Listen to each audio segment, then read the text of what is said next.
السلام عليكم ورحمة الله وبركاته. الحمد لله كفى وسلام على عباده الذين اصطفى أما بعد. أعوذ بالله من الشيطان الرجيم. بسم الله الرحمن الرحيم.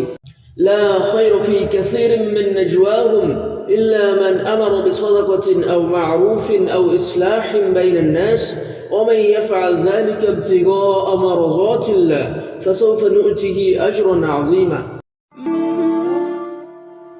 মহতরম বুজুর্গ দোস্ত, আজকে আমরা আলোচনা করতে চলেছি যে কাজটি সব থেকে ভালো, যে কাজটি নামাজ রোজা সদকার থেকে উত্তম কাজ। আল্লাহ পাক কোরআন মাজিদের মধ্যে বলছেন, সাধারণ লোকের অধিকাংশ সলা পরামর্শের মধ্যে ক্ষয়ের বরকত নেই। কোনো সাধারণ মানুষ যদি আপনাকে বলে যে তুই এমন বিজনেস স্টার্ট কর, তুই এমন জায়গায় দোকান কর, এমন ব্যবসা কর, এমনভাবে চলাফেরা কর, তো আল্লাহ পাক কি বলছেন? সাধারণ লোকের অধিকাংশ সলা পরামর্শের মধ্যে ক্ষয়ের বরকত নেই।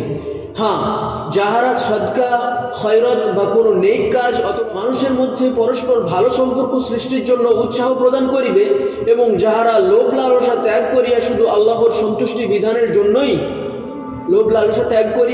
আল্লাহর সন্তুষ্টি বিধানের জন্যই ওইরূপ সলা পরামর্শ করে, তাহাকে আমি অতি সত্বর বিরাট পুরস্কার দান করিব। আল্লাহ পাক কি বলছেন?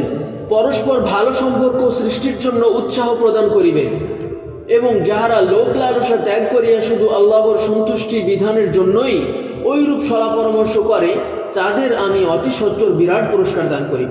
আল্লাহ বলছেন, তাদের আমি অতি সত্বর বিরাট পুরস্কার দান করিব। কাদেরকে?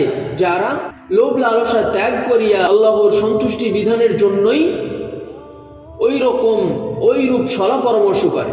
উক্ত আয়াতে আল্লাহ পাক সৎ পথে আহ্বানকারীর জন্য বিরাট প্রতিদানের প্রতিশ্রুতি দান করিয়াছেন এবং স্বয়ং আল্লাহ পাক যাহাকে বিরাট বলিয়াছেন, আল্লাহ পাক যাহাকে স্বয়ং বলিয়াছেন বিরাট, উহা কত বড় তা একমাত্র আল্লাহ পাকই জানেন।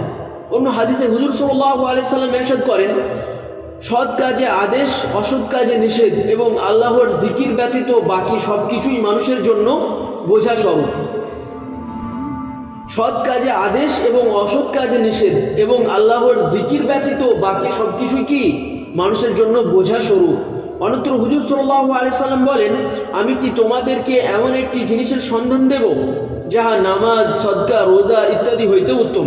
আল্লাহ পাকের নবী বলেছেন, তোমাদিগকে এমন কি কোনো জিনিসের ব্যাপারে বলবো যে জিনিসটি নামাজ, রোজা, সদকার থেকেও উত্তম, ভালো? সাহাবা রাদিয়াল্লাহু তাআলা আনহুগণ বলিলেন, নিশ্চয়। হুজুর সাল্লাল্লাহু আলাইহি সাল্লাম বলেন, মানুষের মধ্যে পরস্পর কলহ বিবাদ মেটানো। যে জিনিসটি নামাজ, সদকা, রোজা ইত্যাদি হইতেও উত্তম, সেই জিনিসটি কি? সেই কাজটি কি? সেই কাজটি হচ্ছে, হুজুর সাল্লাল্লাহু আলাইহি সাল্লাম বললেন, মানুষের মধ্যে পরস্পর কলহ বিবাদ মেটানো। কেননা পরস্পর ঝগড়া বিবাদ নেকি সমূহকে এমনভাবে ধ্বংস করিয়া দেয় যেমন খুর মাথার চুলকে ধ্বংস করিয়া দেয়। পারস্পরিক ঝগড়া বিবাদ মেটানো ওয়া'মুর বিল মা'রুফি ওয়ানহা আনিল মুনকারের অন্তর্ভুক্ত। এজন্য বিভিন্ন রিওয়ায়াতে উহার ফজিলত বর্ণিত হইয়াছে। কোনো মানুষের মধ্যে যদি ঝগড়া হয়, কোনো ভাই ভাই যদি ঝগড়া হয়, কোনো মা ছেলেতে যদি ঝগড়া হয়, এই ঝগড়া যদি কোনো ব্যক্তি মিটিয়ে দেয়, যদি তাদের মধ্যে মহব্বত সৃষ্টি করে দেয়, তাদের ঝামেলাকে দূর করে দেয়, আল্লাহ পাকের নবী কি বলছেন? এই নামাজ, সদকা, রোজার থেকেও উত্তম কাজ ওটা। আল্লাহ পাক এই কাজগুলি আমাদের দ্বারাতে করিয়ে নেই। সকলে বলি আল্লাহুম্মা আমিন। এই হাদিসের প্রতি আমাদেরকে আমল করার তৌফিক দান করুন, আমিন। এই হাদিসটি নেওয়া হয়েছে ফাজাইলে আমল থেকে। আসসালামু আলাইকুম।